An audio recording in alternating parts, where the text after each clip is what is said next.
Good afternoon. You're listening to My Conscious Dad right here on your hometown station, KHTS. Today, we are going to be talking about marital pet peeves and how to overcome them. We have a list of 50 things, which I think is not big enough. I mean, I'm sure there's more than 50 marital pet peeves, but I picked probably the top 20 that I thought were either the most annoying or the most common or typical. So we're going to go ahead and go through this list, and then I kind of want to hear, because some of these things, when I was reading them, I was like, this would be the most annoying thing. I don't know how you could not be annoyed by this. Okay, let's talk about it. I want to go ahead and figure out how I cannot be annoyed by these things. So the first one is, the very, very first one is the toilet seat not being ready for landing. That's what it says in the description. And then it says, i.e. being left up. And there's a little tab that says extra annoying. So I'm going to go through the extra annoying things too. But I think this one just in general is so annoying.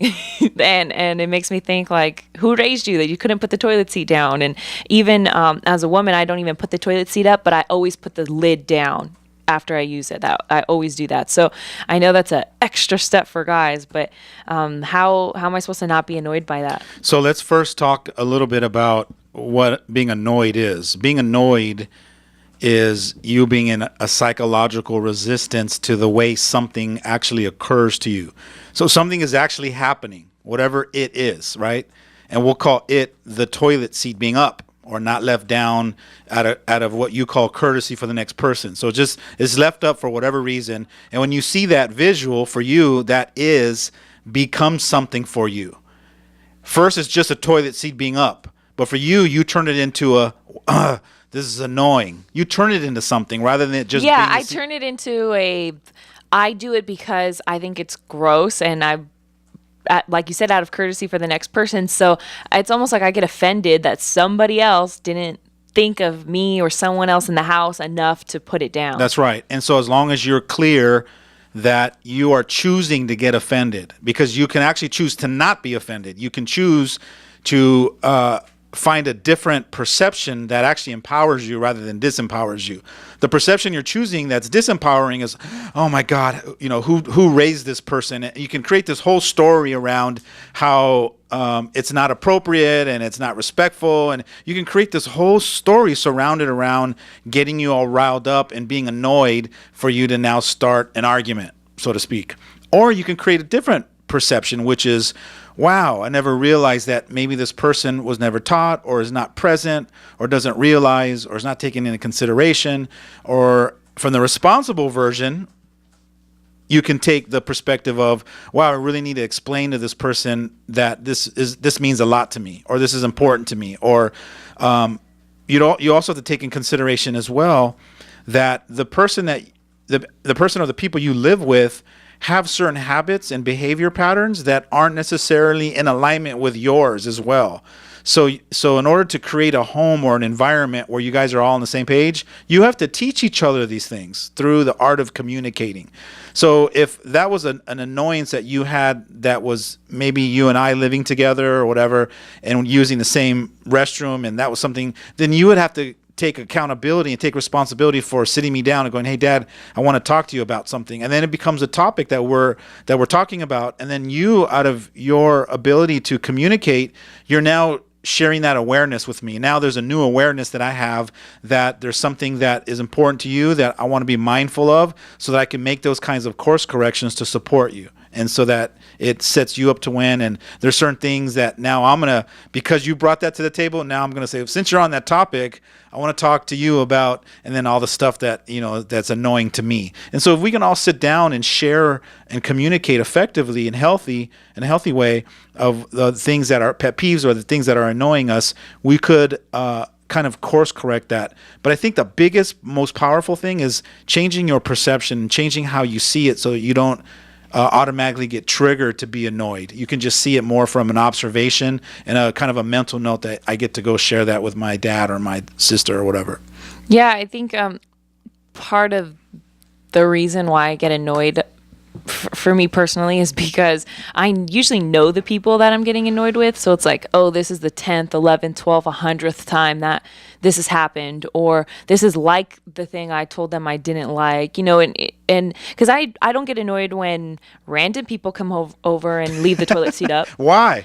What's the difference? Because I've never told them, hey, put the toilet seat down. Whereas Okay. I've told my brother, my boyfriend, my dad, my cousins, I've told them, can you guys put the toilet seat down? And they already know that if you come to our house to put the toilet seat down and then they don't, it's kind of like it's almost like a diss when you tell somebody, hey, I don't like this, or do you think you could do it this way? And they say, okay, and then they don't. How many times has somebody asked you or told you something that is important to them, and it took you 3 times, 5 times, 8 times, 12 times till finally, and if you've listened to the show a lot, you'll hear me say flip the switch. How many times does it take for somebody to actually flip a switch for it to become part of their awareness now? Like they really, it resonates now, and now it's part of their, it's like breathing now. It's part of a behavior pattern that they've finally accepted and they've adapted, and now it just becomes what they do.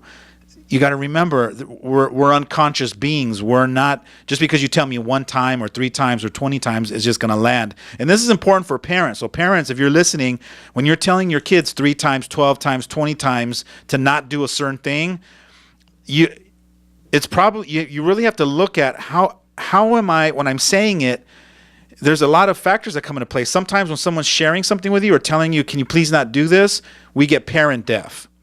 Or we get girlfriend deaf, you know what I'm saying? Or we get deaf all of a sudden when somebody's telling us what we should be doing, or why aren't we doing it like that? And it really now raises a flag for you to look at yourself and go, how effective am I when I'm asking somebody, please don't do this? Can I say it in a different way? Can I be more loving? Can I be more compassionate? Can I be more sensitive to how they're feeling or what's going on with them, so that it actually lands where the switch finally gets flipped? Because you could be telling your boyfriend the same thing over and over again, 10 times, 20 times, 30 times, and you're saying it in the same way over and over again, and you're wondering why he hasn't flipped a switch yet, or he hasn't so-called got it. Maybe there's a certain way that you're saying it that it's not landing. Does that open up something for you to really look at? If I'm asking you not to do something, maybe there's a certain way I'm saying it that is not really landing because I'm saying it that way. Yeah, and it kind of makes me wonder too. There's a lot of times in relationships, I think, where you ask somebody, you have a request of somebody, and then if they have a request of you, it's always in the back of your head, well, you don't do the things I ask you. So, and then that's like you guys teaching each other that it's okay to not follow those requests. That's right. And so as we're talking about this, I start thinking about my childhood when I grew up. If my dad had asked me, several times, please, Alex, don't, leave your bike right here. Someone's going to steal it. And he's told me a dozen times, and, it just goes in one ear and out the other ear. And I come in the summer, ride my bike, and I just pull up to the the house, and I just jump off it, and I leave it there for the 200th time. It might take for him to move my bike around to the side of the house, so I wake up in the morning and I have that experience of my bike being stolen, and I come running back in going, hey, Dad, someone stole my bike. And he sits me down. He goes, I'm sorry that someone stole your bike. How does it feel? And go through that whole experience. And having that experience, and so now there's a different opening now, right? I have an experience of somebody stealing something from me. And so now he's shifting into a compassionate place, and he's like, what lesson did you learn? And wow, I really learned now that I really got to take care of my bike. And all those, sorry, Dad, all those times you told me, I didn't pay attention. And then after we have a good, powerful 20-minute session, he goes, I got your bike on the side of the house. What? You know what I mean? Like he figured out how to say it in a different way. He figured out how to do it in a different way so that the message got landed. That's the point I'm trying to make, is in our communication, sometimes we're not effective. Just because we do it the same way 1,000 times doesn't mean that it's going to land on their end to where they finally flip the switch and go, oh, I got it. So I want you to really look from the responsible version of, how am I communicating to somebody that it's really disgusting for me? Not that like it's disgusting just period, but it's disgusting for me that you leave the seat up. Can you please do me a favor, and say it in a different way. Choose a different a different way of being, that when you say it, so that finally lands and they go, I got it.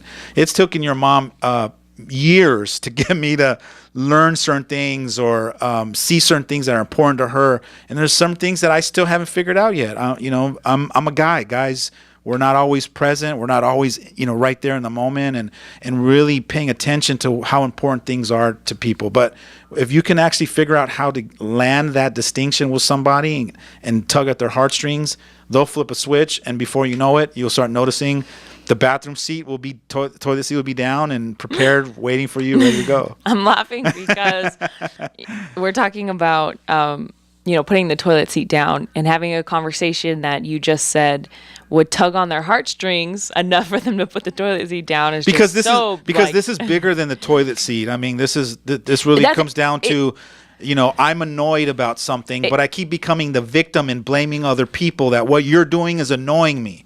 Rather than the responsible version of what you're doing, I'm choosing to be annoyed about it, and I need to figure out how to master that. Yeah, I was just going to say it is bigger than the toilet seat. It's bigger than the... So I cut you off. Yeah, I'm no, sorry. it's okay. You always do that. The second thing is, I hate when people cut me off. No, I'm just kidding. No, right. The second thing is, that I chose from the list, it says waterboarding towels by leaving them wet on the floor.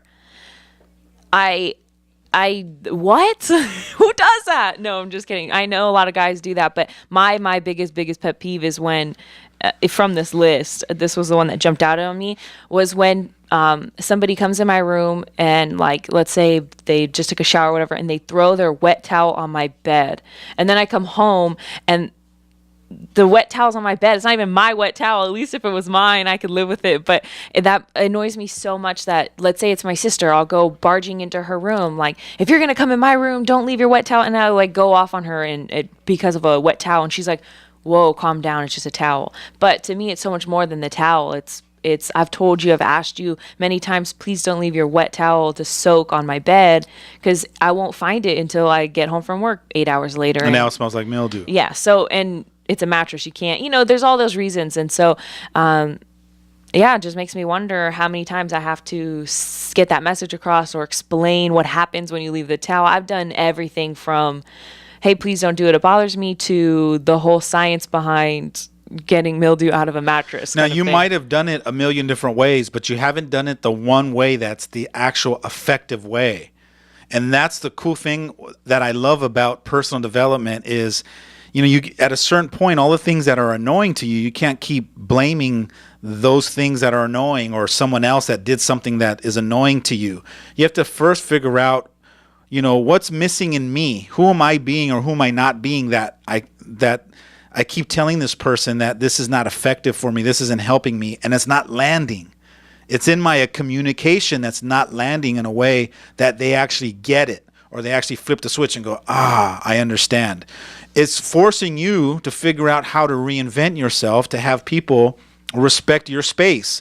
I think that's really what it boils down to is, we can look at people walking into your room and throwing stuff there is that they don't respect your space. So that's the subject or the topic we should be talking about. And if I was coaching you and you came in and that was one of your things that you needed to get off your chest or your pet peeve that you wanted to work on, I would be working on trying to coach you to figure out how to communicate effectively to get people to respect that your space is your space and that they need to honor that. And I would help you figure out how to create that from the responsible version rather than you being the victim and blaming and going into the whole dramatic part of it. Now that I look at this whole list after everything you just said, I realize that a lot of it is about, it really comes down to respecting their space, respecting the way they feel, or, because ultimately we don't get annoyed by the actual act. We're getting annoyed by the feeling or the, everything that comes with it. It's not about, like you said, it's not about putting the toilet seat down. So and that's the part I wanted to really kind of emphasize is a lot of times we get fixated on the actual symptom. So the symptom is the toilet seat's up. Oh my God, OMG, right? You start going to psychological resistance to the toilet seat being up. And then the resistance and the annoyance of somebody leaving a wet towel on your bed, that's the symptom. So you go into psychological resistance about the towel. And that's not, the symptom isn't what you should be focused on. You should be focused on what's underneath that. What's underneath that is, like you said, there's a disrespect, obviously, from the people that are in my life that can't honor me enough or see the things that are important to me and value that. And so that they're making those kinds of choices so that we're on the same page. So there's stuff underneath that a lot of times we can't see. We get blinded by what we're being in resistance to. So the next one is, I think, probably a really popular one, and it's not replacing the toilet roll when it's empty. I think for me, in my house, I find that it seems like every single time I go to the bathroom, I have to put a new toilet roll up. And what's fun, this is what's funny about this topic, is that when you live in a household of, 5 or 6 people, every one of them is going to have that story. Like you say, you roll your eyes, go, oh my God, how? And you're walking around trying to find a roll of toilet paper going, why am I the only one? Right? And then the next day, your mom's walking around going, why am I the only one? And then your sister. So it seems like everyone has this thing that they think that they're the only one that has to do it, when it goes across the board. It's everyone's own certain experience that they're the only one. Yeah, and just to add a little bit of extra annoying is when somebody doesn't actually put the toilet roll on, they just place it on top, and then you're like, you did half of it, you did half the job, just finish the rest of the job, put it through. Well, that's because I guess certain people they don't need it to be on the roll. They just need it for what they need it for. Apparently. Yeah. And then there's the people that need certain things to look a certain way for them, and so then when you put it on, does the flap go over or under? Because then, oh my gosh, it's gonna open a whole new door. I know, that's a whole show. It is a whole show. The next thing is Andrew's saying under. The next thing is key relocation. It actually says key relocation program by not returning shared keys to their correct space. I think for me, the thing that I think is funny about this one is that it kind of goes back to, again, like we're saying, someone doesn't respect my time enough to put it back, because now when I'm running out the door, I'm shuffling around looking for the keys that you didn't put back. And I'm probably guilty of being one of the people who don't put the keys back too. So I think it's kind of funny that the thing that I get annoyed about, I also do. And I really like that you said it like that, because I think all the things that we get annoyed by, we're obviously doing things to other people that are annoying to them, and we don't take that into consideration. We're the first ones to point the fingers and go, how come every time I let you use my car, you never bring my keys or hand them to me or put them in the right spot? But yet, when you're asking your mom to borrow her car, you're asking me to borrow my car, you probably don't do it as well. We're the first one to point fingers when that finger should actually be pointing at ourselves. Maybe some of those things that other people are showing us are lessons that we need to learn, that we need to master. And if so let's go back to the toilet paper, like replacing the toilet paper. If I walked around and started yelling out, how come I always have to, then I'm just like the rest of the crew. But if I just go and just replace it just because it needs to be replaced, then maybe that energy at some point will start to transcend other people, whether it's verbally or it's just because I've decided to do it. You got to remember, thoughts are creative also. Energy is creative. So if I don't put that negative, resistant energy towards why somebody didn't replace the toilet paper, and I just go do it without saying anything, I think that energy is also creative too, and it helps the third person and the fourth person and the fifth person. And the point I really want to make is stop focusing on what you're annoyed by.